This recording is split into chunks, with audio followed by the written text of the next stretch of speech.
Bom dia, Rodrigo. Tudo bem? Tudo bem, Carlos, tudo bem. Olha, vieste aqui à nossa agência, pronto, tu és o nosso intermediário de crédito. Tenho aqui algumas questões para fazer para ti, porque são questões que as pessoas provavelmente no dia-a-dia fazem. O que é que um intermediário de crédito faz? O intermediário de crédito, o que é que faz? Bem, existe a resposta correta e a resposta na realidade. Eu sou fã da resposta real, que é o intermediário de crédito ajuda, ponto. O intermediário de crédito trabalha com vários bancos, normalmente, espero eu, que todos sejam credenciados pelo Banco de Portugal para analisar a documentação, receber documentação e acabam por fazer muito do trabalho de início que se faz nos balcões. Por causa disso é que os intermediários de crédito conseguem trabalhar com vários bancos, têm protocolos com esses bancos e isso faz duas grandes coisas que a mim, pelo menos na minha opinião, são ótimas vantagens para o cliente. Primeiro, é o cliente nunca tem de pagar o intermediário de crédito, vinculado pelo menos, que é 99% dos intermediários em Portugal. Pronto, isto para mim é uma vantagem, que é os bancos pagam, ou seja, é uma ajuda que o cliente tem sem custos. E depois, a outra grande ajuda também, um benefício para o cliente, é com esses protocolos acabam por haver preços que, sendo cliente do intermediário de crédito, exatamente porque o intermediário já faz aquela análise prévia, já quando manda as coisas para o banco já vai tudo certinho, portanto o intermediário acaba por fazer esse filtro inicial, consegue dar uma visão muito mais abrangente do mercado, não só em taxas de juros, mas o que é que o próprio cliente consegue atingir. E por causa disso, por causa desse tempo todo que os balcões não têm que desperdiçar, assim dizendo, ou que investir, pronto, num cliente, por causa desse filtro inicial, os intermediários têm acesso a, quando têm um cliente para a banca, esses clientes conseguem preços que normalmente não são dados ao balcão. Okay? Regra geral é os melhores preços, ou seja, no mínimo dos mínimos é igual ao que uma pessoa consegue ao balcão. Todos sabemos que quando alguém vai ao balcão, o próprio balcão também tem interesse em vender o máximo de coisas possível. Pronto, com o intermediário de crédito, acabamos sempre por ter ali já um filtro também do balcão para o cliente, ou seja, não só há um filtro dos clientes para vermos o que é que ele pode, mas o próprio balcão também não pode estar a tentar vender demasiado, assim dizendo. Pronto. E é basicamente isso. O intermediário de crédito ajuda em toda essa parte na negociação, que é talvez o primeiro ponto.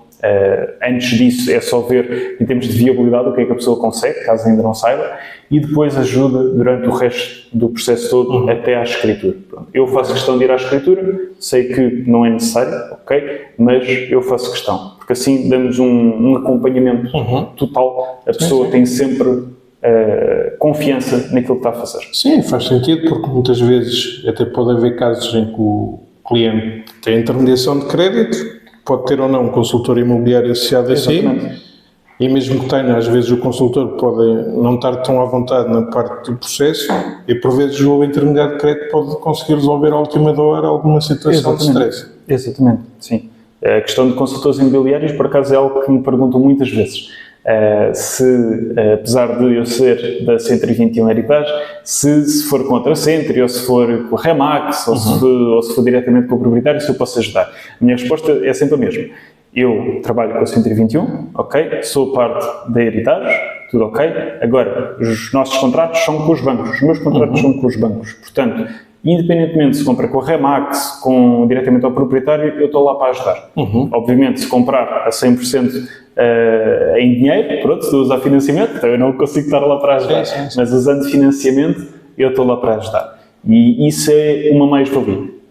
São vários os clientes que acabam por fazer negócio por conta própria e todos eles me agradecem por eu estar lá durante o tempo todo, especialmente pequenas dúvidas, às vezes também relacionadas com parte imobiliária, direitos de preferência, distratos, etc., que podem ou não ser relacionados com o crédito, distrato, ok, mas direitos de preferência não tem nada a ver com o crédito, assim dizendo, e porque eu estou na 121 Heritage, porque eu já tenho essa experiência, porque já é algo mais comum, acaba por ser uma mais-valia grande, porque pessoas que normalmente fazem o negócio diretamente com o proprietário não se lembram destas coisas. E isso sim, é uma mais-valia. Certo.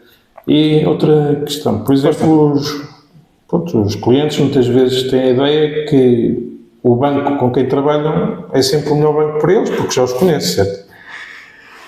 Isso, epá, eu também não me quero aqui estender demasiado antes que, pronto, os bancos com quem eu trabalho depois também estejam a ver os vídeos. Mas pronto, isso é uma questão, tem duas situações. Isso é verdade e mentira ao mesmo tempo. Ou seja, regra geral, um banco está mais focado em conseguir clientes novos. Okay? São os clientes novos a quem eles conseguem vender os novos produtos mais facilmente, as novas taxas. Acaba por ser, até para os acionistas, para os investidores do próprio banco, acaba por ser, vejam aqui, nós estamos a crescer, nós estamos a aumentar a nossa market share, assim dizendo, a nossa porcentagem do mercado. E, ao mesmo tempo, existem situações em que, se for um cliente já do banco, isso pode ajudar. O que é que são estas duas situações? Bem, a primeira, clientes novos, isto é para, eu diria, 99% das situações. Okay? Se vocês já forem cliente de Millennium, Montepio, Novo Banco, etc., para não estar a dizer mais nomes, mas qualquer banco em Portugal, é muito mais provável vocês conseguirem melhores condições noutro banco quando tentam fazer um financiamento. Okay? Porque os outros bancos não vos têm como cliente. Vocês são um cliente completamente novo e eles têm a oportunidade de expandir imenso. O banco atual, por todos os efeitos, já vos conquistou pelo menos parte. Ok, crédito é mais uma coisa, mas já vos tem conquistado. Pronto, isto é 99% dos casos, acaba por ser, os outros bancos têm melhores condições. Obviamente existem exceções, vamos dizer, a Caixa Geral teve na frente o ano passado, 2023, praticamente todo. Se vocês fossem clientes da Caixa, continuava a ser a melhor opção ir para a Caixa, porque eles estavam na frente, ok? Mas vamos dizer que todos os bancos estão mais ou menos iguais, é muito mais provável vocês conseguirem bonificações, assim dizendo, seguros de vida, spreads, que daqui a pouco já falamos disso, mais vantajosos noutros bancos. Existe 1% das situações em que isto não acontece, que, na minha experiência, são situações de extremo, assim dizendo. Daqui a pouco podemos falar um pouco de taxa de esforço, mas vamos dizer que a pessoa está mesmo no limite daquilo do que os bancos podem aprovar. A pessoa, não interessa, ganha um X e a prestação para o crédito que quer para aquela casa está mesmo no limite. É muito mais provável um banco fazer uma exceção, porque o Banco de Portugal oferece a possibilidade de fazer exceções aos clientes, ok? Estamos a falar em médias, a carteira de clientes não pode passar de X, portanto não é de todos, existem exceções. E é muito mais provável, obviamente, um banco fazer uma exceção a um cliente que conhece, ou seja, que já é cliente, do que a uma pessoa que não conhece. Apesar de querer conquistar a pessoa, o banco não sabe se a pessoa vai pagar ou não. E sendo um cliente tem acesso a histórico, o banco tem acesso a histórico, e esse histórico muitas vezes acaba por ser a base porque os bancos conseguem fazer aquelas exceções.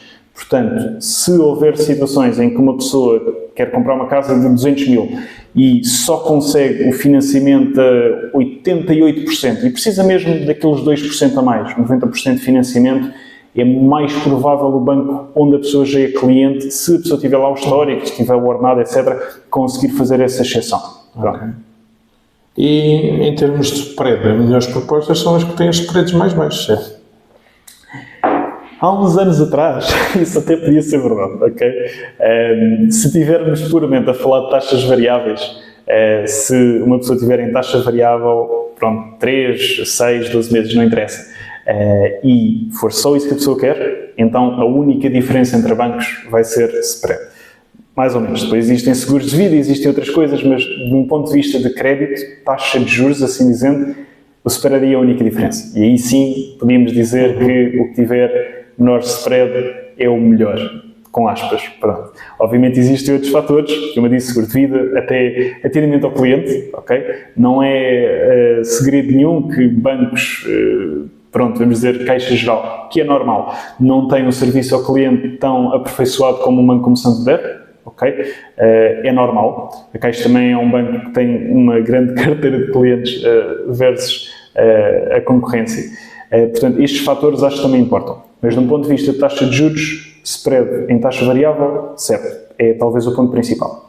A questão é, nos últimos anos, passou a haver uma tendência para se mudar para o que se chama a taxa mista, que é fixo, que há uns anos também já conhecíamos, que é a taxa fixa. Fixa o período todo, isto era o comum. Já existiam bancos que faziam as mistas, mas não era tão apetitoso, assim dizendo. Neste momento, já há uma tendência grande para mudar tudo para misto. Misto é fixo durante, vamos dizer, 1 ano, 2 anos, 3, até 5. Este é o normal neste momento, sendo que a maior parte das pessoas estão a aderir pelos 2 anos.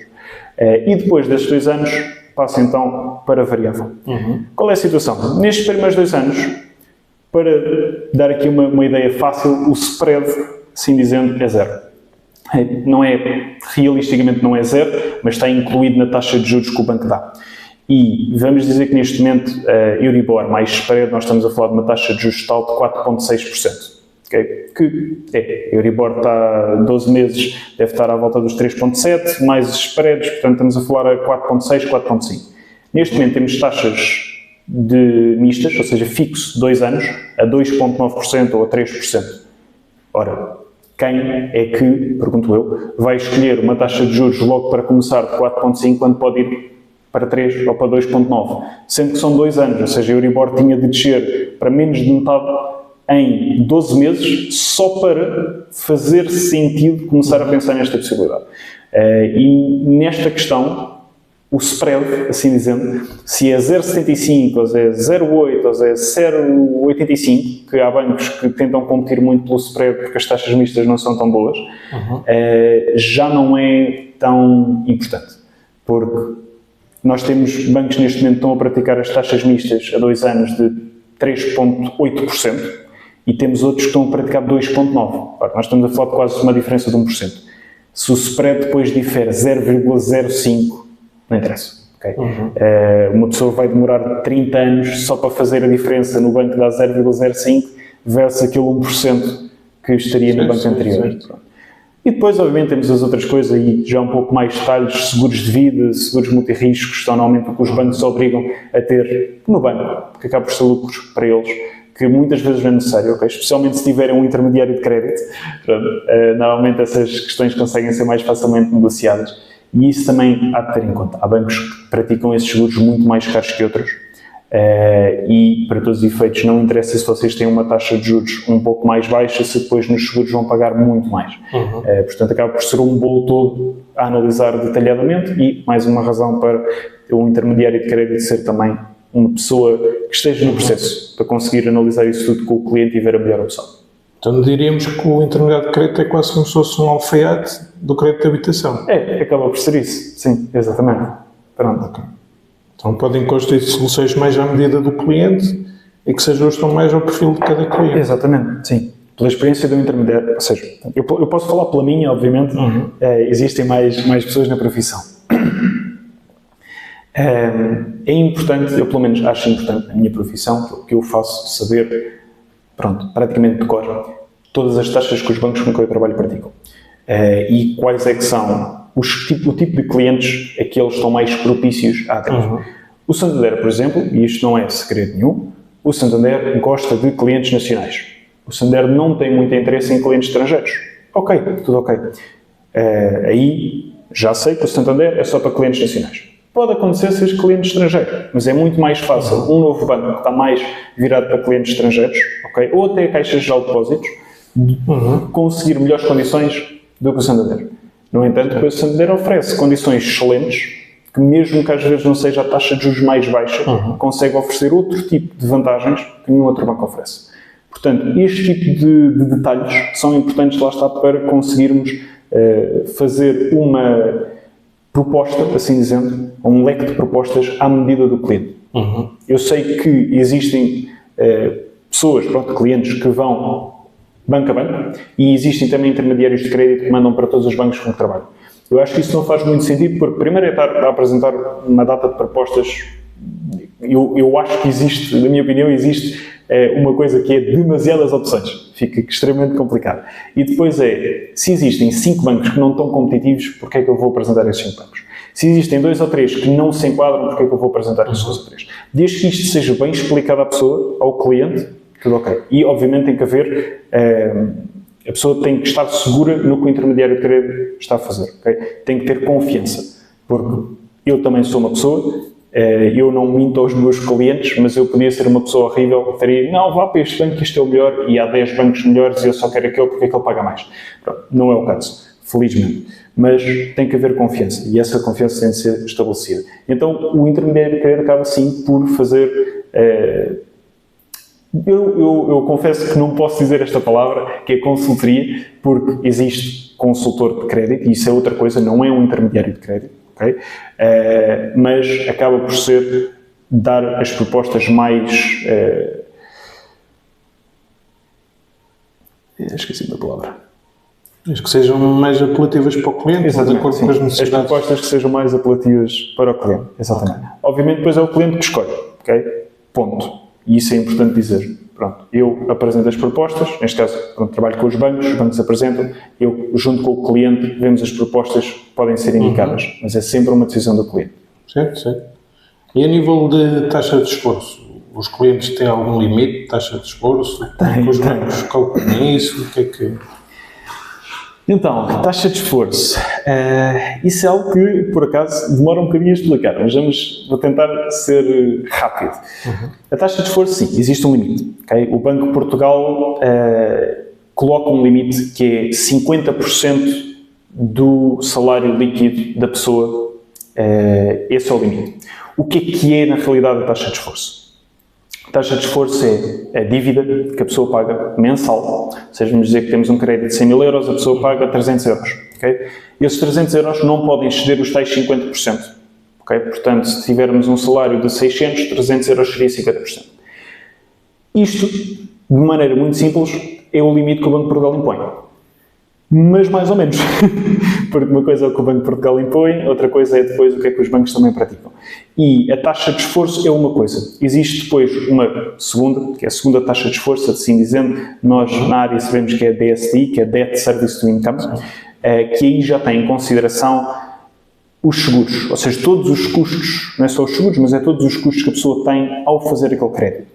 Isto é os seguros, as manutenções de conta, se a pessoa tiver os custos iniciais de escritura, etc., isso também vai contar, porque é dividido durante os anos todos, e acaba por fazer ali mais uma percentagem. Voltando ao exemplo dos 100 mil euros. 100 mil euros, vamos dizer que a pessoa paga 300, tudo ok. Com seguros e os outros custos, a pessoa vai pagar 350. Então, 350 já é mais do que 50%, okay, do que os tais 600 que a pessoa recebe. E é esse valor que normalmente é o deciding factor. Portanto, se estivermos a falar da prestação mais os outros custos, é esse valor que nunca pode passar dos 50. Okay? Nenhum banco aceita fazer 50. Okay? Todos vão ali ao limite dos 49, mas também é uma porcentagem muito pequena. Portanto, estamos aqui a falar de, se estivermos a falar de uma prestação de 350, tecnicamente não pode passar o salário da pessoa tem de ser no mínimo 710 euros. Isto assumindo que a pessoa não tem nenhum outro crédito, porque a taxa de esforço não é só para aquele crédito, é para todos os encargos que a pessoa tem. Portanto, isto de repente já começa a ficar um pouco mais difícil. E depois temos uma terceira componente, que é esta questão dos 50% e destes custos, por exemplo, dos 350 euros, é verídica se for para uma taxa fixa o tempo todo, que a prestação não varia, é sempre aquilo. O Banco de Portugal colocou uma regra há uns anos atrás, que agora até mudou um pouco, felizmente, que é o agravamento, okay? O stress test, que é nas taxas variáveis, ou quando uma pessoa tem um crédito, mesmo que seja misto, okay? Tem uma componente variável, a taxa de juros tem que ser obrigatoriamente agravada para cálculo, ok? Isto não quer dizer que vocês depois paguem, para cálculo tem que ser agravada, antes era 3%, agora é 1,5%. Isto quer dizer que estávamos a falar de uma prestação de 350, na realidade vai ser agravada a 1,5%, se calhar vai ficar ali aos 400. E é esses 400 que depois não podem bater nos 50%. Portanto, aqui já temos outra vez que fazer aqui o cálculo, portanto, na realidade, para uma pessoa ter uma prestação de 400, tem que ganhar no mínimo à volta dos 820, 830, para conseguirmos estar ali nos 49% dos bancos, ok? E é isto tudo que faz a taxa de esforço, é esta maneira que os bancos calculam, e volto a dizer, isto é assumindo que não temos outros créditos, porque se tivermos outros créditos, vai tudo juntar e a taxa de esforço é sempre 50% de todos os créditos pelo salário líquido. Então não é boa ideia, por exemplo, comprar um carro com um crédito pessoal antes de ir comprar carro. Não, de todo. Isso é das coisas mais comuns que acontecem. Especialmente com jovens, vão comprar o carro, depois querem comprar a casa, mesmo que o carro, são só 200 euros. O jovem às vezes até pode, eu digo jovens, mas há pessoas, atenção, de todas as idades, a fazer este tipo de coisas, que é normal. E é muito comum termos situações de uma pessoa ganha 1.500 euros, mas eu só tenho 200 euros de prestação do carro, dá perfeitamente. Eu com mais 600 ou 700 euros de prestação da casa consigo. Eu neste momento estou a pagar isso de renda e estou a pagar o carro, portanto também consigo. Pois, mas 700 euros mais 200 do carro dá 900, a pessoa ganha 1.500, de repente já estamos ali numa taxa de esforço de 60 e tal, 70. E isso não dá. Pronto. E esses 200 euros, às vezes é difícil passar esta noção, mas voltamos à questão do agravamento, dos custos, etc. Que é, os 200 euros não é só a pessoa fazer, se tem 200 euros de encargos, basta a pessoa fazer mais 400 euros por mês para retirar o outro, porque é 50% taxa de esforço, portanto, de 400 tira-se 200, ok, retira o outro. Não é bem assim, porque quando se faz o cálculo da taxa de esforço é o valor total líquido pelo valor total dos créditos. E vamos dizer que uma pessoa tem 400 euros de prestação que vai ter da casa e tem 200 do crédito pessoal ou do crédito automóvel. Nós não vamos retirar ao salário líquido 200 euros e depois fazer a taxa de esforço. Não. Nós vamos pegar no salário líquido, juntar um crédito ao outro e depois vamos fazer a taxa de esforço. E é muito diferente nós pegarmos em 1.500 euros, retirarmos 200 euros, por exemplo, então temos 1.300, para 400 euros dá. Ok, está ali um pouco no limite, mas dá. É muito diferente fazermos isto, que não é a maneira correta, do que fazermos a realidade, e é por isso que às vezes existem surpresas, que é 400 mais 600, mais 200, aliás, dá 600 total, certo, para 1.500. E de repente já estamos acima. Neste caso aqui temos a 33% ou 35%, mais os custos associados, já vamos, em princípio, superar ali os 50%. Portanto, de repente existem surpresas. Okay?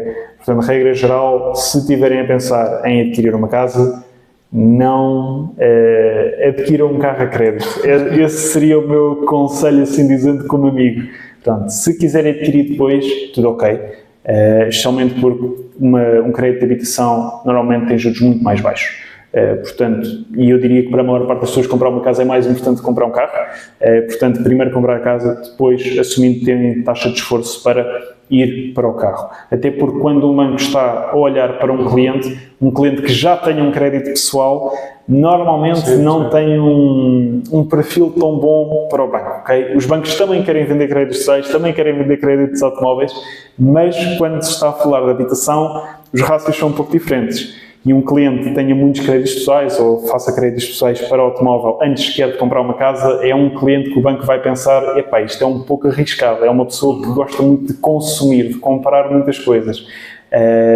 E isso é bom porque o banco quer vender, mas é mau no sentido de risco. E os bancos olham muito para risco. Certo. Uma outra coisa, que agora, pronto, todos os fins de semana, há campeonato de futebol, e muitas vezes há aqueles anúncios, eu faço apostas aqui, para apostar nos jogos e não sei o que mais, e às vezes uma pessoa pode pôr impulso que é adepto de um determinado clube e vai fazer uma aposta online e pronto, e se ganhar, olha, vai jantar fora com a mulher, ou com a namorada, ou com o namorado, com os amigos, e vai celebrar, certo? Sim. E o que é que isso pode ter como consequência num pedido de crédito de habitação? O que pode ter como consequência? Olha, primeiro eu digo à pessoa, parabéns, agora vamos esperar 3 meses. Porque isto é algo muito simples. Essas coisas aparecem em extratos bancários, ok? E a regra número 1, assim dizendo, de risco para qualquer banco em Portugal é se a pessoa tiver algum tipo de apostas, seja online, seja até se for levantar dinheiro a um multibanco de um casino, ok? Se vai ao casino do Estoril ou de Lisboa ou qualquer casino, porque precisa de dinheiro, até pode nem ir jogar. Mas a pessoa foi a levantar o multibanco, aparece no extrato bancário, casino do Estoril ou casino de Lisboa. Se a pessoa fizer apostas online, aparece lá. Isso é, ponto 1, recusado. A pessoa pode ganhar 1 milhão de euros por mês. Gastou 10 euros no casino, recusado. Qual é, pronto, a solução para isto? É esperar 3 meses, assim dizendo. Há bancos que pedem mais extratos bancários, mas regra geral são 3 meses de extratos bancários. Não pode aparecer, ok? Não tendo aqui a dar asas a muita coisa, mas não pode aparecer, ok? E atenção, não é só fiz uma aposta com a minha conta principal, portanto agora vou mostrar os extratos bancários da minha conta secundária que só tem lá 10 euros e nunca mexo. E os bancos querem extratos bancários da conta onde a pessoa recebe o dinheiro. E a regra geral, quando as pessoas apostam, vão à conta que tem o dinheiro, pronto, que costuma ser a conta principal. Portanto, tem consequência, é chato, às vezes é chato. Especialmente quando a maior parte das pessoas, quando faz este tipo de apostas, é algo ocasional, mas infelizmente tem consequências grandes, que é, independentemente se dá ou não, é recursado. Okay? Portanto, se estão a pensar em comprar uma casa, criem uma conta online de um banco online qualquer e utilizem essa, porque não vão conseguir ter um processo aprovado enquanto estão a fazer apostas. Obviamente aqui o conselho principal é não façam as apostas em geral, ok? Mas se for algo ocasional, pelo menos não seja na conta principal, porque senão tem isso recusado. Okay. Outra questão, pronto, agora falando também nos jovens, e uma alteração que o Governo está a propor é agora no fim de maio de 2024, em que, pronto, ainda não está nada aprovado, mas é o que está falado até agora, porque vai ser uma alteração legislativa em que o Governo falou que vão fazer quase vão dar quase uma garantia aos jovens, até 35 anos de idade, que ainda não está estabelecido como é que isso vai funcionar, mas vão dar uma garantia bancária ou algo parecido, não sei se vai ser ou com o próprio banco, ou como é que isso vai funcionar, em que, por exemplo, para a habitação permanente, normalmente os bancos vão ser até 90%, do valor de aquisição de escritura o mais baixo dos dois. Sim. Da avaliação. Sim. Da avaliação ou escritura o mais baixo dos dois, certo? O banco provavelmente vai ter que emprestar aos jovens, mesmo que não tenham esses 10%, sendo o Estado a garantia, que dê a garantia. Como é que isso depois vai funcionar? Ou seja, os jovens vão ter que ter a mesma capacidade financeira para pagarem as prestações, com os 90%. Sim. E como é que isso vai funcionar? Por exemplo, eu se fosse jovem, pronto, já não sou, já fui. Debatível. Se eu fosse procurar casas, ia se calhar procurar casas, se calhar de acordo com aquilo que eu ganho, certo? E como é que eu posso ter essa ideia, pronto, ou pelo menos ter uma estimativa aos dias de hoje? Ok, então várias perguntas. Primeiro deixa-me começar por dizer que se o Governo tivesse isto o ano passado, tinha sido muito mais engraçado. Porque, pronto, assim não tinha eu pago tantos impostos quanto que eu comprei a minha habitação. Mas pronto, seguindo em frente. Ok, não podemos voltar atrás. A questão de como é que isto vai funcionar, os próprios bancos ainda não sabem. Okay? Eu falei com quase todos os diretores dos bancos com que eu trabalho há uns meses atrás, quando isto começou a ser falado, ainda não estava nada sequer explícito ao público como é que ia ser, etc. E comecei eu a falar com os diretores, a tentar perceber qual é que era aqui a situação, e todos eles me disseram, à questão dos 10%, pelo menos, que não faziam ideia como é que iam fazer. Porque o Banco de Portugal, a questão dos 10% às vezes não é muito entendida, que é, o Banco de Portugal colocou a situação dos 10%. Por uma razão, que é, quando uma pessoa não investia nenhum capital numa casa, era muito mais provável a pessoa não pagar as prestações ao banco. Isso criava, muito mais pobreza, primeiro de tudo, porque de repente uma pessoa tinha uma dívida gigante para pagar, porque não é só a dívida que a pessoa deve, é muito mais. Nos contratos de crédito as taxas de juros triplicam quase, portanto é muito mais que isso. E obviamente nenhum banco quer estar a emprestar a um cliente que de repente tem uma probabilidade de 3 vezes mais de não pagar.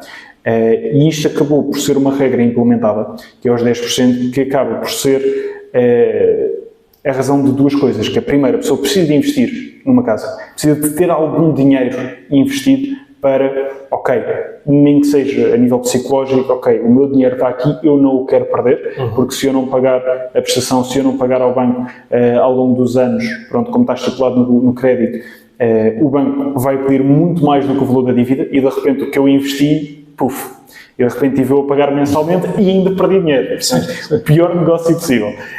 Portanto, ok, a pessoa tem que ter investido para ter mais uma razão para pagar, para fazer um esforço. Mesmo que esteja numa situação, ficou desempregado ou algo do género, tentar ao máximo pedir ajuda, nunca deixar a prestação por pagar, que é a pior coisa que uma pessoa pode fazer. Okay? Nunca entrem em cumprimento, por favor, se entrarem é um caso sério.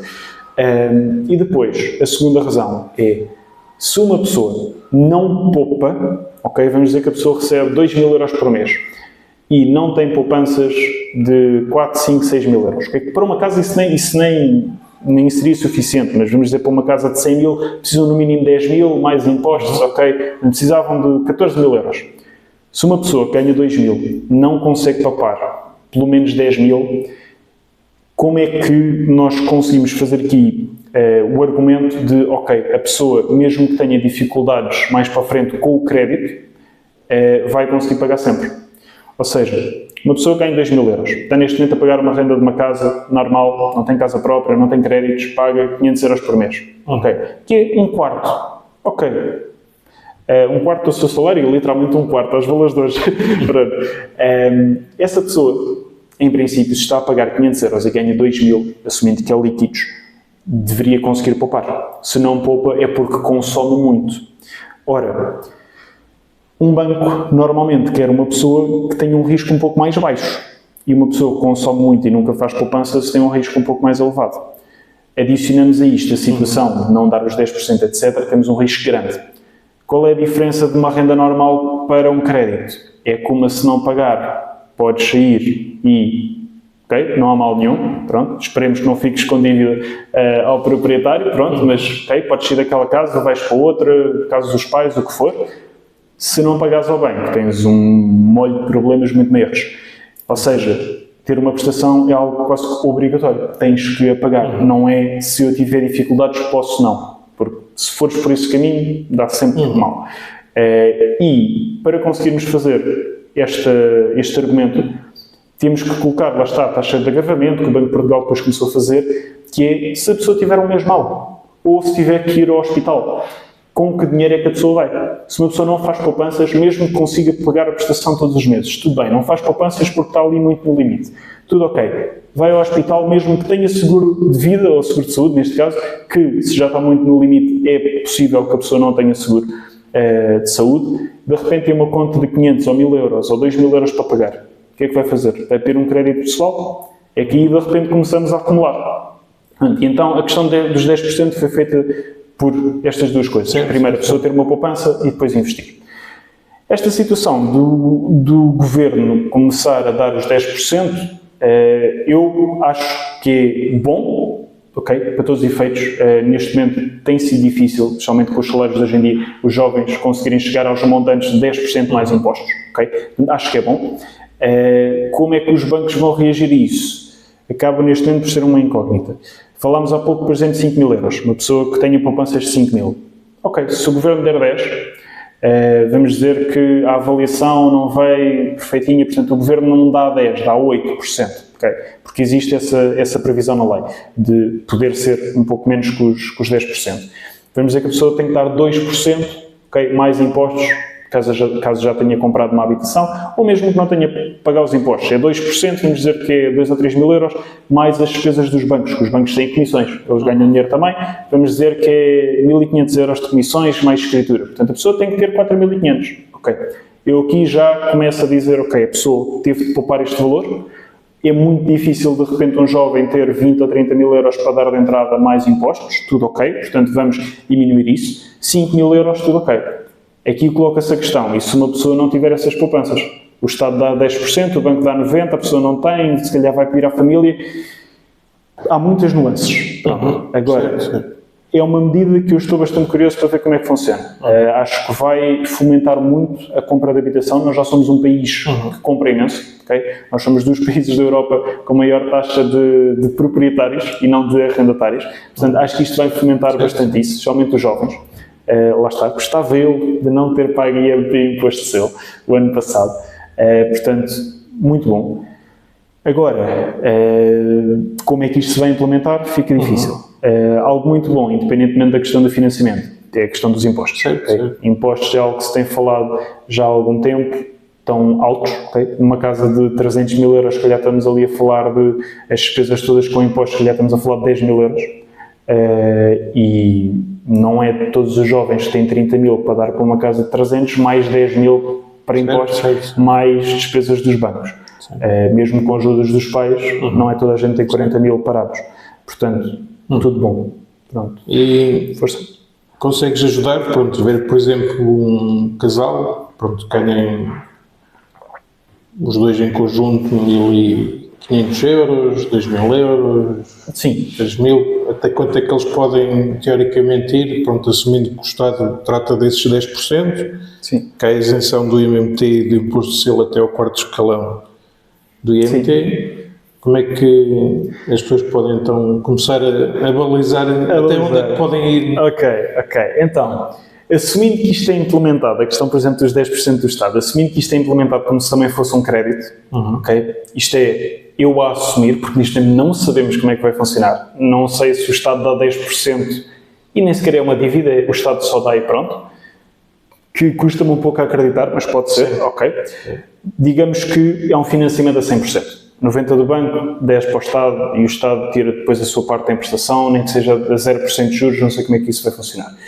Para todos os efeitos, então temos de voltar à questão que falámos há pouco da taxa de juros, da taxa de esforço e a recalcular aquilo. Porque nós até podemos estar a falar de uma casa de 150 mil, por exemplo, financiamento a 90%, dá 135, estamos a falar de uma prestação de 480 euros por mês, a pessoa ou o casal precisa de 1.400 euros juntos. Okay?